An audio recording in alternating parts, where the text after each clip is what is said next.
வணக்கம் மக்களை. ஜி அரியூர் தாங்க. ஜி அரியூர் கிராமம். 4 வழி சாலை போடும் பணிகள் ஏற்பாடுகள் நடந்துகிட்ருக்கு. சைடில்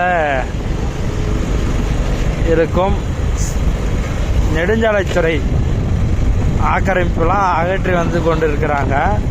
நெடுஞ்சாலைத்துறையில் பாருங்கள், எல்லாமே அவங்க இந்த செட்டு, அந்த நெடுஞ்சாலைத்துறைக்கு சொந்தமான இடத்துல இருக்கிற இந்த ஆக்கிரமிப்பு எல்லாமே ஜி அரியூரில் எடுத்துகிட்டு வந்துட்டுருக்காங்க. பாருங்கள், புளியா மரங்கள் 2 சாலையிலும் இருக்கும் புளியா மரங்கள்லாம் சாலை போடும் பணி காரணமாக எல்லா புளியா மரங்களும் வேரோட பிடிங்கிருக்காங்க. பணிகள் நடந்துகிட்ருக்கு. 4 வழி சாலை கூடி சீக்கிரமாக நம்மளுடைய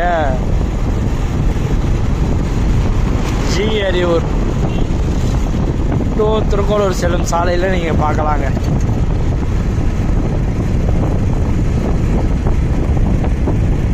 நீங்கள் யாரெல்லாம் இங்கே ஜி அரியூரில் அரசு பள்ளியில் படிச்சீங்கன்றதையும் மறக்காமல் கமெண்ட் பண்ணுங்கள். இந்த வீடியோ பார்த்துட்ருக்கவங்க அரசு மாதிரி பள்ளி மாடல் ஸ்கூல்